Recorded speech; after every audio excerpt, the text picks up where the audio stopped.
Baik, kembali lagi di Bincang Relasi Rencana Keluarga Asik, jadikan keluargamu tempat ternyaman untuk pulang. Di edisi kali ini kita akan lanjut lagi ngobrol. Tadi di sesi yang pertama kita sudah ngobrol gimana nih tentang konten-konten hoax yang terjadi di sekeliling kita. Nah, di sesi yang kedua kali ini masih bersama dengan Kak Wina dan juga Kak Guntur, kita akan membangun supaya kita keluarga-keluarga keren ini itu bisa menjadi keluarga yang anti hoax itu. Nah, keluarga anti hoax seperti apa? Kita langsung tanya saja ya kepada Kak Wina dan juga Kak Guntur. Nih, gimana nih? Nih Kak Wina apa Kak Guntur? Enaknya sama dulu. Ladies first ya. Oke, boleh. Jadi kalau ngomongin keluarga anti hoax itu tentu harus ada inisiatif dari dalam. Maksudnya secara sadar dan aktif untuk berpartisipasi dalam upaya pencegahan penyebaran hoax atau disinformasi. Nah, mereka ini tentu harus memiliki pemahaman yang baik ya tentang bahaya dari sebaran hoax itu, dan pasti punya komitmen untuk melakukan langkah-langkah konkret untuk mencegah penyebarannya. Jadi aktif berpartisipasi, terus punya komitmen. Oke. Nah, itu ikut aktif mencegah penyebaran hoax. Kalau punya komitmennya mungkin gampang ya, tapi mempertahankan komitmennya itu sih. Nah itu. Oke, jadi biasanya semangat di awal. Ya saya ikut. betul. Begitu di jalan ajak kegiatan, Capek nih. Dulu deh gitu. Oke, terus mager atau apa gitu. Keluarga anti hoax nih, dia harus punya semangat dulu, harus punya komitmen, harus aktif gitu. Terus biasanya kan kalau ada sesuatu tuh ada syarat-syaratnya tuh, langkah-langkah atau syarat-syaratnya jadi atau untuk mencapai biar berhasil nih jadi keluarga anti hoax. Kan itu kan pasti keluarga nggak bisa satu orang ya. Itu syarat-syaratnya apa nih? Ya pasti kan harus ada komitmen kerjasama semua anggota keluarga. Semua ya? Semua, jangan cuma satu. Bapaknya nanti satu. Bapaknya jadi aktivis atau pegiat literasi digital atau anti hoax, ternyata ibunya demen nge-share informasi nggak jelas. Janji ya? Jadi nggak kompak. Jadi harus dibangun kekompakan dulu di dalam keluarga ya, inner circle ibaratnya kayak gitu. Lalu bersama-sama meningkatkan literasi digital, itu dulu. Semua anggota keluarga itu harus paham benar apa yang dia lakukan dengan gadgetnya, ya kan? Apa yang dilakukan dengan gadgetnya, bagaimana dia itu memanfaatkan gadget untuk sebaik-baiknya manfaat. Itu literasi digital harus tinggi. Kemudian terlibat aktif ya, kalau memang membutuhkan dan merasa perlu, ikutlah itu kayak workshop atau pelatihan periksa fakta. Sekarang banyak sekali kok, nggak cuma Mavindo yang memberikan pelatihan seperti itu. Misalnya kalau ada organisasi profesi seperti AJI ya Kak Guntur ya, Aliansi Jurnalis Independen Indonesia, itu juga sering bikin pelatihan cek fakta atau apapun kayak gitu. Dan kemudian setiap anggota keluarga juga harus paham tentang etika dan keamanan dan tanggung jawab digital. Itu etika digital itu menjadi hal yang pokok ya Kak Guntur, ketika kita nyemplung atau berinteraksi di internet. Iya. Ya kan, mengulangi lagi bahwa sebenarnya hidup di dunia maya tuh sama aja, tidak berbeda dengan kehidupan kita di dunia nyata. Ketika kita di dunia nyata itu memegang ada namanya tata krama, unggah-ungguh kalau orang Jawa, di dunia maya pun kayak gitu loh. Nggak boleh sembarang ngatain orang gitu. Nggak boleh nyolot, nggak boleh nunjukin emosi yang berlebihan. Sama aja kan kayak kehidupan nyata gitu. Iya. Gitu. Jadi ada yang perlu digarisbawahi. Jadi memang keluarga anti hoax prasyarat, bukan syarat lagi. Jadi sebelum syarat itu kan memang keluarga itu perlu membuka komunikasi di antara orang tua dan juga anak. Artinya apa? Bahwa membangun otonomi artinya pribadi yang mungkin katakanlah dalam konteks saat itu tahu, tanggap, dan tangguh menghadapi hoax itu. Kita memang butuh bertukar pikiran. Kalau misalnya orang tua dan anak itu bisa terbuka berdiskusi, artinya begini misalnya, Pak atau Bu atau Dek, ini aku dapat mulai seperti ini gimana? Kan ada diskusi di situ. Semua ragu-ragu. Jangan-jangan ini informasi nggak benar nih. Maka akan ada saling kontrol, saling mengingatkan. Tapi kalau memang oke gitu kalau anti hoax, mungkin secara individual mereka itu kan memang sudah sadar literasi. Tapi ketika nggak ada komunikasi juga masih ada bahaya. Ini nanti bisa artinya juga bisa terjerembab ataupun terpengaruh kan begitu. Tapi kalau memang itu bisa dibangun komunikasi yang baik, saya rasa enak banget kok ini. Ini jangan di-share dulu, ini bahaya.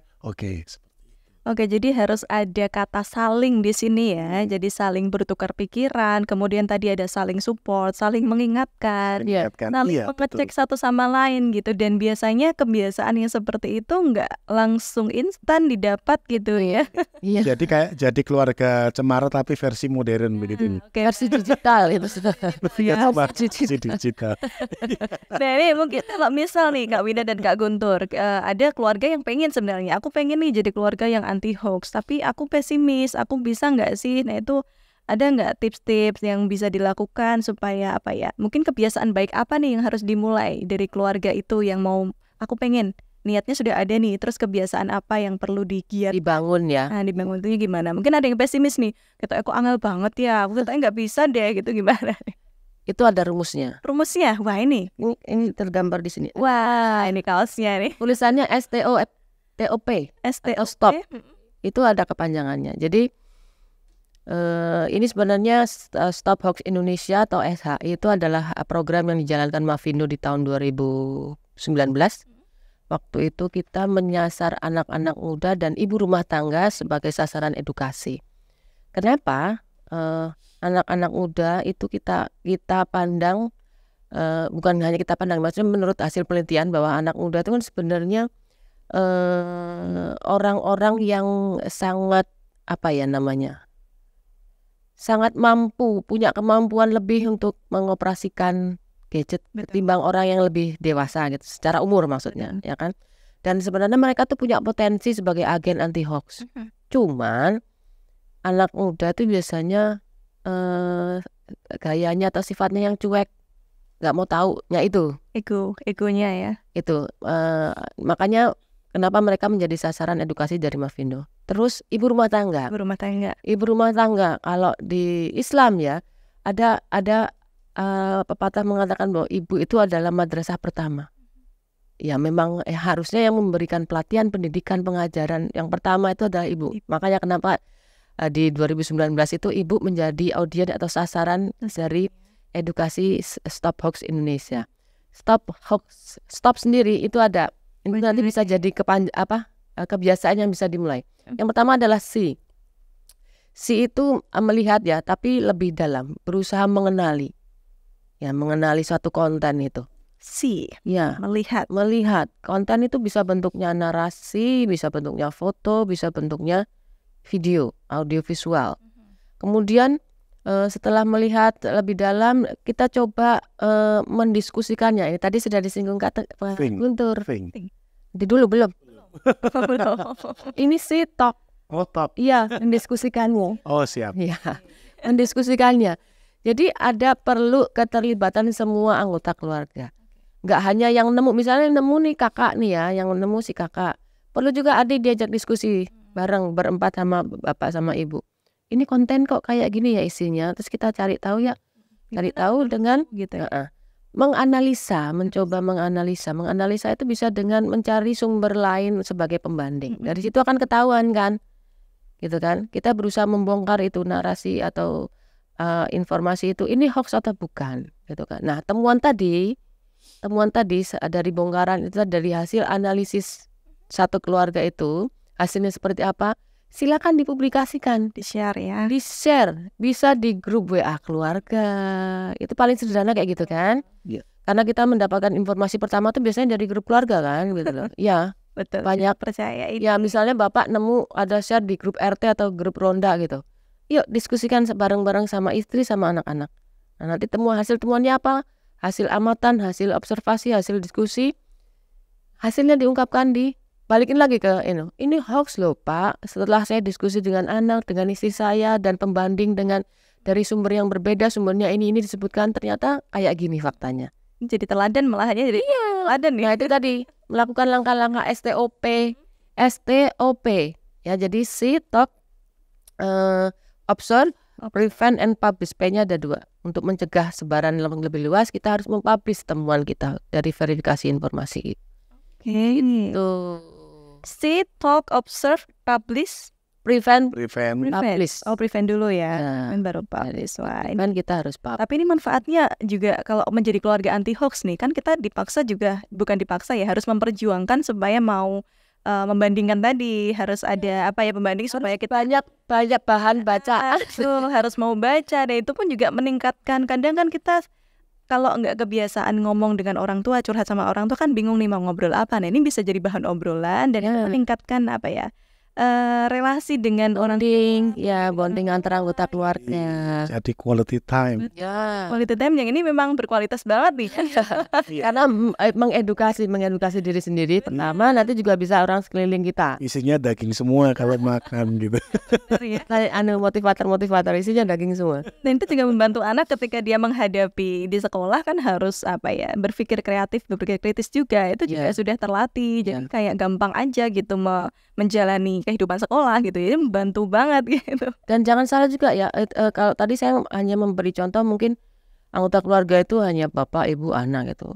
Orang lanjut usia juga perlu kakek atau nenek yang mungkin masih ada di sekitar rumah, yang masih tinggal bersama misalnya, perlu diajak untuk diskusi seperti itu agar sangat jarang misalnya anak ya, bapak ibu nih posisinya bisa menemani si kakek atau si nenek ketika beraktivitas online. Kan gitu. Nah, ketika nggak didampingi, sama aja kayak anak nggak didampingi orang tua kayak apa. Orang yang jauh lebih tua misalnya kakek atau nenek ketika tidak didampingi orang yang lebih tahu seperti apa. Nah, betul. Kan gitu. Efeknya bisa buruk. Bener, tapi sesimpel kayak tadi ya kan, kita zaman sekarang itu banyak banget penipuan yang berbasis apk.apk itu. Nah kemarin juga sempat kejadian nih, saya mengalami ada di grup musisi keroncong. Di situ ada ibuku dan ada aku juga yang masuk di dalamnya. Terus ada satu member yang ngirim file APK, aku langsung telepon ibu. Karena kan nggak satu rumah nih, langsung telepon supaya jangan sampai dibuka ya, tapi ya tak ojo itu jangan sampai dibuka, itu virus nanti bisa nyuri data ibu. Oh ya makasih.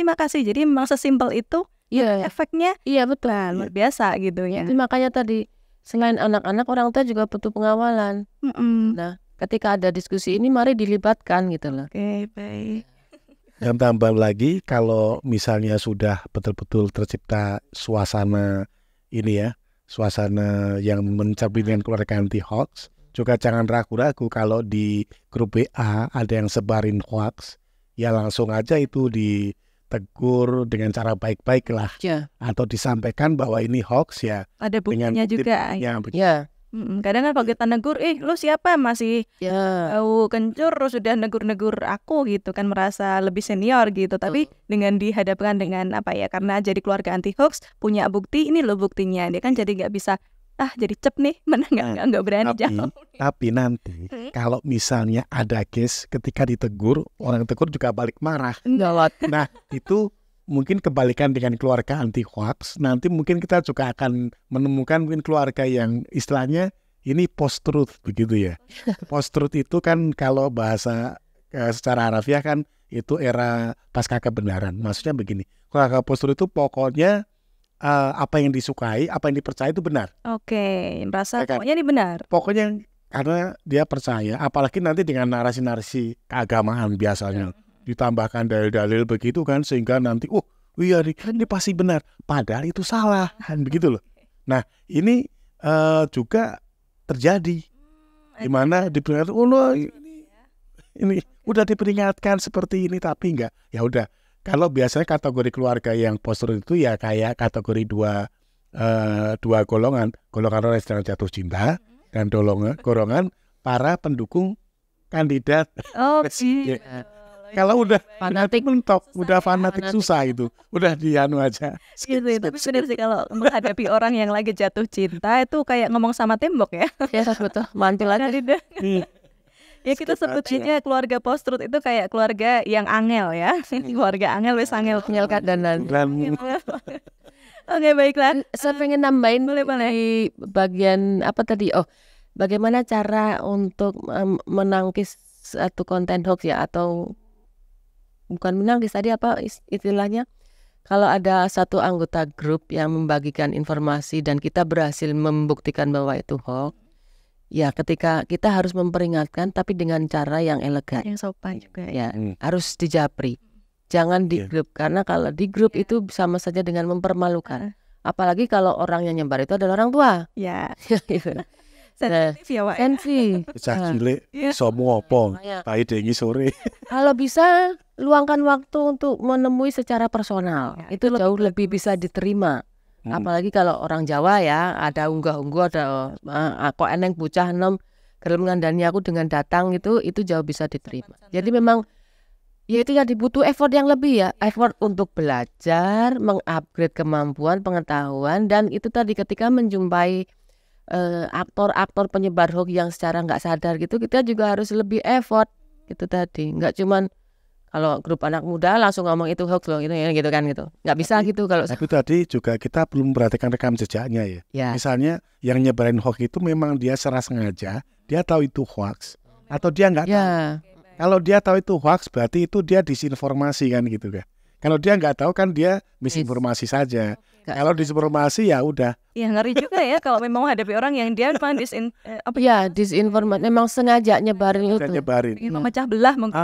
Udah tahu itu hoax tapi kan tetap Tetap disebar. disebar. Tapi kalau misalnya kita nggak tahu itu hoax, kita sebarin kan oke, kita kan pasti ditegur, kita akan merasa bersalah gitu kan. Oh iya, mohon maaf saya salah. Tapi kalau orang udah tahu, ya paling nanti diem atau nanti malah ngajak Senyumin berkelahi aja ya. Oke. kan gitu. Ya ngeri juga. Semoga kita dijauhkan dari orang-orang yang seperti itu. Amin. Oke, baiklah, bicara tentang apa ya, menjadi keluarga anti hoax dan juga menghadapi konten hoax yang bertebaran luar biasa. Ada nggak sih tools sederhana atau alat-alat sederhana banget dan yang gampang langsung bisa dipraktekin sama keluarga keren yang mendengarkan untuk mengenali hoax di internet gitu? Kak Wina atau Kak Wina ya? Ya, Mavindo sudah mengembangkan alat ya. Ada dua macam sih sebenarnya. Yang satu di aplikasi, bisa di-download pakai Google Play Store ya. Itu namanya Hoaxbuster Tools, Hoaxbuster. HBT. Jadi ikonnya itu kayak gambar bur warna kuning, nanti background colornya biru keunguan. Itu cari yang versi 1. Karena kayak ada beberapa versi, tapi yang lain itu belum dikembangkan, yang versi 1. Nah itu dengan mendownload itu anunya kecil kok, tidak ngabisin storage. Itu dia cuma 2 mega kalau nggak salah. Dengan alat itu nanti kita bisa kalau kita nemu satu konten, bisa misalnya kita ragu atas kualitas konten itu, apakah itu hoax atau bukan, kita bisa lapor, namanya lapor hoax di situ, dengan mencantumkan entah itu body text-nya, entah itu gambarnya, entah itu link videonya di situ, dan juga mencantumkan identitas kita. Lapor nanti akan ditindaklanjuti oleh tim kita, pemeriksa fakta, tim kami, sorry. Terus ada juga pencarian. Itu sistemnya hampir semudah kayak kalau kita googling, search engine-nya Google itu kan, dengan mengetikkan kata kunci. Nah, misalnya kita ada nerima satu narasi di grup WA gitu, kita ragu isinya apa, coba aja ketikkan kata kunci di situ. Siapa tahu hasilnya ada sama dengan itu misalnya. Karena banyak sekali yang namanya, kalau di dunia percintaan itu ada namanya istilah CLBK, di dunia hoax juga ada namanya HLBK, hoax lama bersemi kembali. Hanya diputar-putar narasinya, diganti lokasinya, ditambah-tambahin fotonya, tapi intinya sama. Jadi utamanya kalau yang untuk model HLBK itu akan sangat mudah di-recall atau dipanggil kembali datanya dengan menggunakan HBT. Dan di situ nggak hanya yang sifatnya tulisan ya, bisa juga nyari untuk yang video maupun foto. Gitu. Nanti silakan kalau yang download dioprek sendiri itu, apalagi yang anak-anak muda yang seneng utak-atik HP ya. Oke, itu yang satu aplikasi. Yang kedua, kita mengembangkan chatbot Kalimasada. Itu adalah robot penjawab di WhatsApp. Di WhatsApp. Jadi silakan ditambahkan di WhatsApp, akun WhatsApp Anda. nomor di 0859 21600 500. Oke, diulang lagi boleh Ya. Kak Wina? 0859 21600 500. Silakan dikasih nama Kalimasada Mavindo gitu. Biar tahu. Ada ya. Nah, kalau Kalimasada tok nanti bingung Kalimasada tuh apa gitu ya. Lu nge-save Iya. ini apa ya? Biasanya gitu Kalimasada, kalau orang yang wayang tahu senjata nih siapa ya Kalimasada. Jimat Kalimosodo. Wah, kata gitu. Nah, kalau tambahin Mavindo kan nanti pasti langsung ya. link gitu ya. Baik. Teringat ini adalah chatbot kembangannya Mavindo. Nah, itu nanti penggunaannya pun sangat mudah sekali. Kalau mau nyoba silakan hanya ketik halo aja, nanti akan muncul menu-menu yang bisa diakses. Oke, tinggal klik gitu ya. Ya, kita bilang hello aja. Kalau say hi, halo aja ke chat pertamanya kita ke Kalimasada, lalu akan muncul menu. 1 itu menunya apa, 2 menunya apa. Jadi nanti kita semudah mengeklik angka 1. Nanti akan dimunculkan menu hoax terbaru. Jadi temuan-temuan hoax yang terbaru yang sudah dilakukan debunking oleh tim pemeriksa fakta. Lalu ada juga kalau mau nanya ini hoax atau bukan, semudah mengetikkan kata kunci lagi. Gitu. Oh gitu. Iya. Ya, simpel banget loh itu. Keluarga Keren bisa langsung dicoba ya, dimasukkan aja ke WA-nya. Ya, jangan sampai nggak nyimpen nomornya. Oke. Itu nggak mempengaruhi apa-apa kan itu gitu. Nggak bakal keringetan sih Kalau kalau bakal keringetan, nggak bakal ngabisin kuota juga. Sama aja kayak kalau kita chat sama siapa gitu, sama saudara apa sama suami istri gitu kan. Wah, bikin pegel jari. Cari. Oh, udah pada jago sih sekarang kan jarinya udah terlatih ya. Apalagi gitu. Jadi sebenarnya 2 mesin itu atau 2 alat itu ya, salah satu fungsinya adalah merecall atau memanggil datanya temuan Mavindo yang sudah tersimpan di database kami, yaitu di website Turnback Hoax ID. Turnback Hoax ID. Ya, oke, luar biasa. Sudah komplit banget, jadi keluarga Keren nggak usah takut. Kalau misalkan memang harus diniati dulu sih jadi keluarga anti hoax, kemudian mengajak seluruh anggota keluarganya untuk saling itu tadi ya, harus ada saling bertukar pikiran, saling support, saling mengingatkan, saling berbagi, harus punya itu dulu dan mau belajar pastinya. Ya. Oh ya, kalau untuk yang mau belajar itu sangat mudah ya, kan kita punya media sosial banyak Mavindo, iya. Di YouTube-nya itu banyak konten-konten dan itu secara berkala kita isi, kita unggah dengan konten-konten terbaru terkait yang anti hoax juga.